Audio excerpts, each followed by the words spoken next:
And this is the concept of the great cosmic week.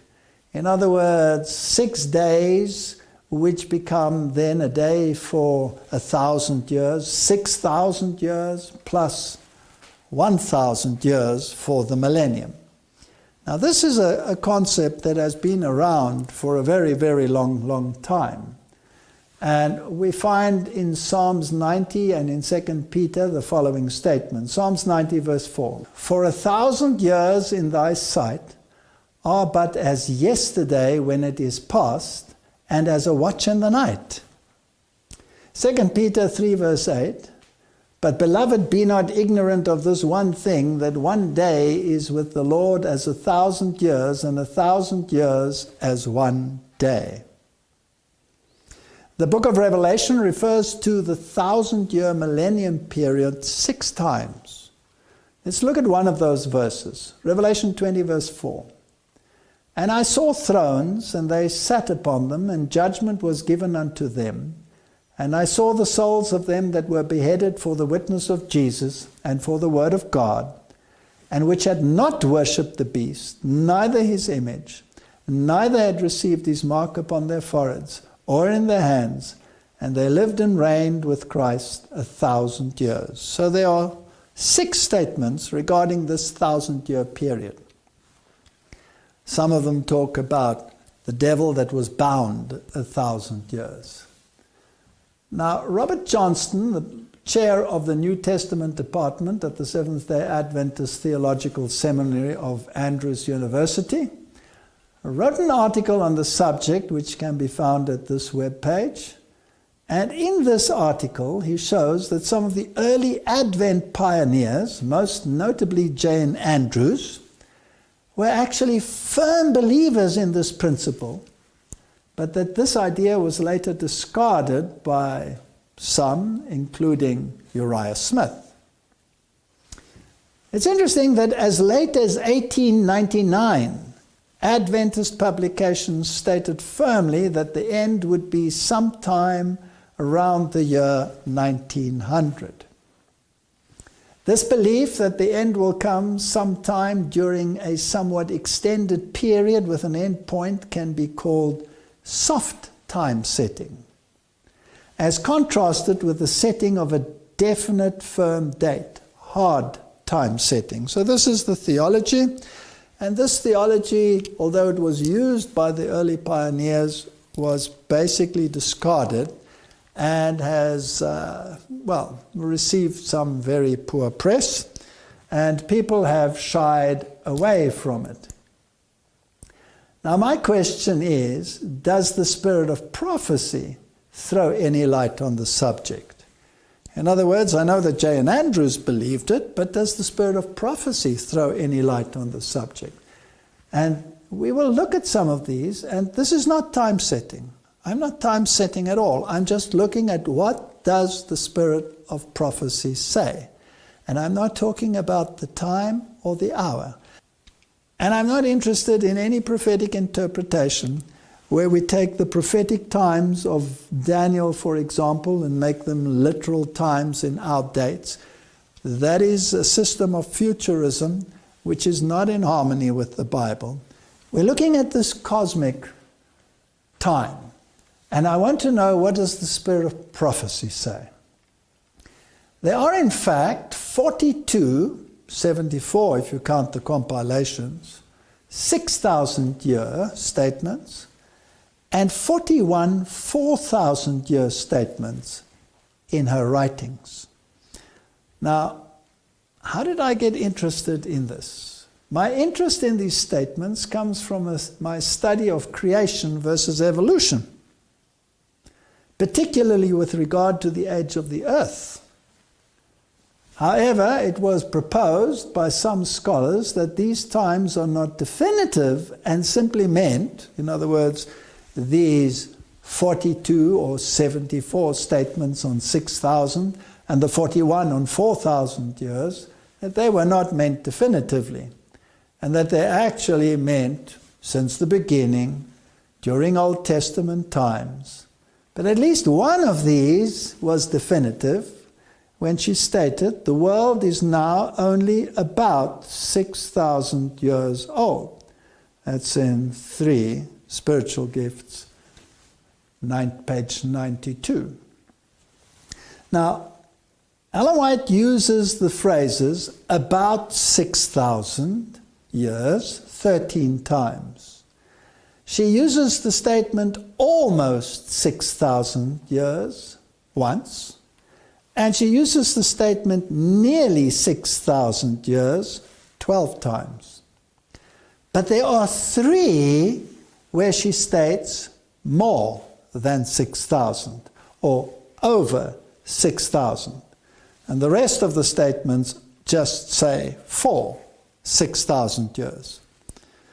Now in 1977, Dr. Robert Gentry of Earth Science Associates contacted the White Estate regarding this statement and was told that this was a copying error, and that the original first source from which it was taken was 3 Testimonies, page 491, 492, and did not contain the word over. Moreover, Ellen White did not use the word over when she used the earlier material to write the book Desire of Ages. So, in other words, the 3 statements do not negate Ellen White's stand that the earth is almost 6,000 years old. Now let's have a look and see exactly what the Spirit of Prophecy says. And again, I reiterate, I'm not time setting. I'm studying the Spirit of Prophecy. I want to know what the prophet said. I don't want to know what a theologian thinks the prophet thought or what influenced the prophet. I want to know, what did she say? So let's ask the question, according to the Spirit of Prophecy, how long will sin reign? Well, here is a statement. After 6,000 years of sin, the earth was renewed. The great plan of redemption, this comes from Adventist Home, results in fully bringing back the world into God's favor. All that was lost by sin is restored. Not only man, but the earth is redeemed to be the eternal abode of the obedient. For 6,000 years, Satan has struggled to maintain possession of the earth. Now God's original purpose in its creation is accomplished. The saints of the Most High shall take the kingdom and possess the kingdom forever, even forever and ever. Now I want to come back to this statement at a later stage. But the point for discussion right here is that she definitively states that for 6,000 years, Satan has struggled to maintain possession of the earth. That is a very direct statement. So my question now is, where, according to the Spirit of Prophecy, are we in the stream of time? So when, according to the Spirit of Prophecy, will 6,000 years have elapsed since the fall of man? Well, let's start with the 4,000-year statements. At Christ's baptism, sin had reigned, according to the Spirit of Prophecy, 4,000 years. And that was in 27 AD. Let's make sure. Because there are so many of these talks out there which give dates, either calculating, as we saw, from the birth of Christ, or from the crucifixion, or from any time period in between. I want to know exactly. I don't want to know about. What does she say? So let's be careful in the way we approach it. Christ in the wilderness of temptation. Let's just stop there. What year was that? Christ entered the wilderness of temptation directly after his baptism, and that was in 27 AD. Let's make sure. Christ in the wilderness of temptation stood in Adam's place to bear the test he failed to endure. Here Christ overcame in the sinner's behalf, 4,000 years after Adam turned his back upon the light of his home. So since the fall of Adam to the temptation in the wilderness, which took place in 27 AD, is the time period since the fall of Adam. Separated from the presence of God, the human family had been departing each successive generation further from the original purity, wisdom, and knowledge which Adam possessed in Eden. Christ bore the sins and the infirmities of the race as they existed when he came to the earth to help man. In behalf of the race, with the weaknesses of fallen man upon him, he was to stand the temptation of Satan upon all points on which man could be assailed. So exactly 4,000 years since the fall of Adam to the wilderness of temptation. Let's read another one. The Savior of the world has no controversy with Satan, who was expelled from heaven because he was no longer worthy of a place there. He who could influence the angels of God against their supreme ruler, against his Son, their loved commander, and enlist their sympathy for himself, was capable of any deception. For 4,000 years he had been warring against the government of God and had lost none of his skills or power to tempt and deceive. Again, here Satan was going to confront Jesus in the wilderness of temptation, and he'd had 4,000 years to contemplate how he was overcome Jesus as he had overcome Adam. Let's make sure. On Jordan's banks, the voice from heaven, attended by the manifestation from the excellent glory, proclaimed Christ to be the Son of the Eternal. That is the baptism of Jesus, where the voice from heaven came and said, "This is my beloved Son." So we have a date. It was 27 AD. Satan was to personally encounter the head of the kingdom which he came to overthrow. If he failed, he knew that he was lost.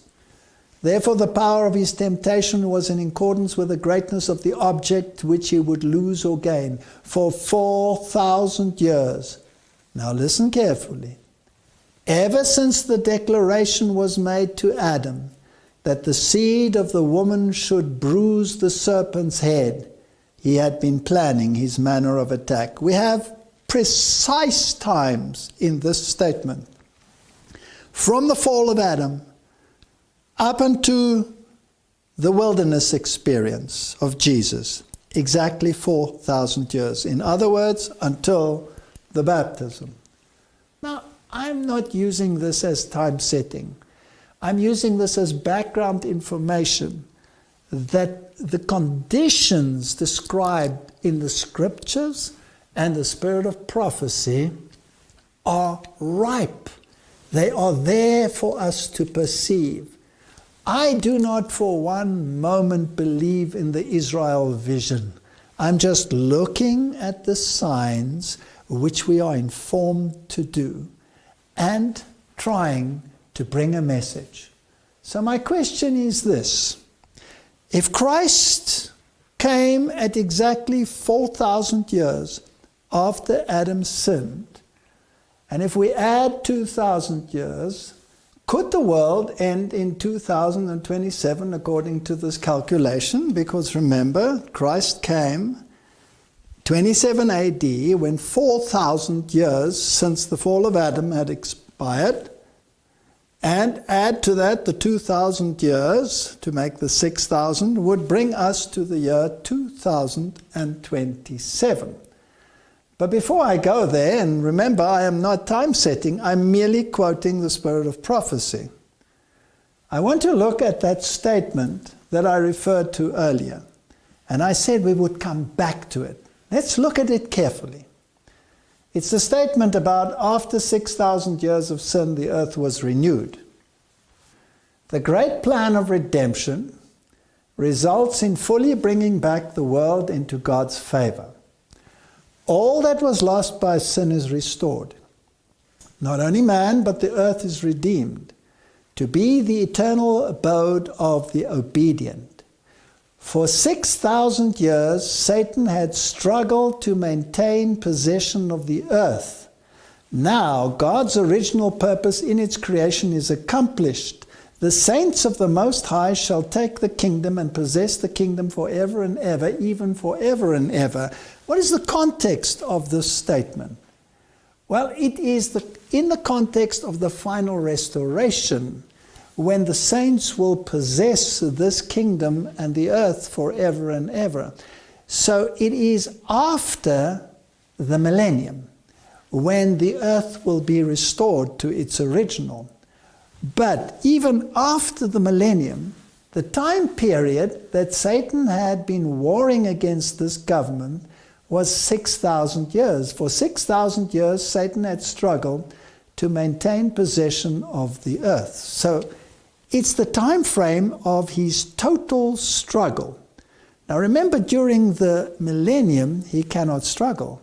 He's bound for 1,000 years. He is inactivated. He has no power to do anything. So how do we understand this?